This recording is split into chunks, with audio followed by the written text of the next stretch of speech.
So over the 75 years of our program, there have been hundreds of individuals who've worked with our program. Most of those have been students, either undergrads or graduate students. We also host interns from local communities, and there have been long-term staff and also professors as part of the programmatic team.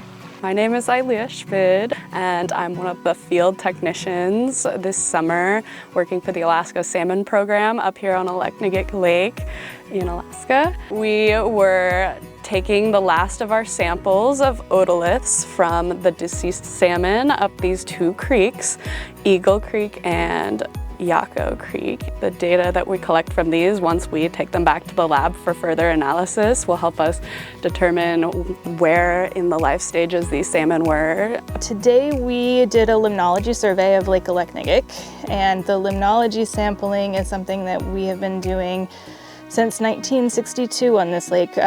We've got consistent data from June through September for all of those years. And what we were doing, we're interested in the biotic and abiotic factors that build the base of the food web here. So we are sampling for temperature profiles, temperature at depth, and we're sampling water that we will then take back and filter down. And then we'll extract the chlorophyll pigment. And then we are sampling zooplankton as well. That's basically fish food, so the juvenile sockeye and their pelagic competitors, which are mostly three-spined stickleback.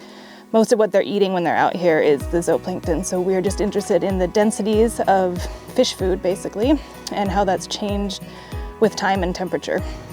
I'm one of the field techs up here, and so I just kind of help out, do a lot of the stuff in the field regarding stream surveys, resident fish counts, and otolith collection so that we can maintain our long-term databases regarding salmon populations and the population dynamics. I'm working as a field technician up here for the summer with the Alaska Salmon Program. So I pretty much do a lot of the long-term ecological monitoring data collection that they do here every year, looking at the salmon population up here, but also other components of the ecosystem that we have. So the insects that live in the lake, around the lake, as well as the zooplankton, so the small crustaceans that you'll find in the lake that the salmon feed on, and then also the juvenile salmon, the other small forage fish that you'll find in the lake, as well as the adult salmon once they return to spawn. So it's a very multifaceted, comprehensive sampling regime that they've been doing for a very long time, and it's a ton of data that they collect every year.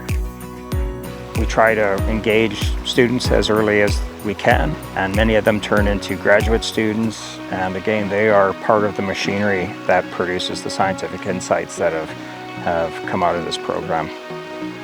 My name is Tim Klein. I'm an assistant professor at Montana State University.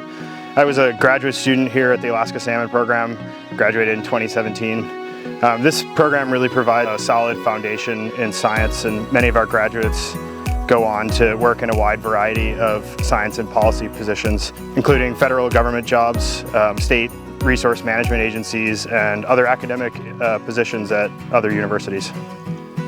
It's really the efforts of those hundreds of people who's produced the body of knowledge that the program has generated.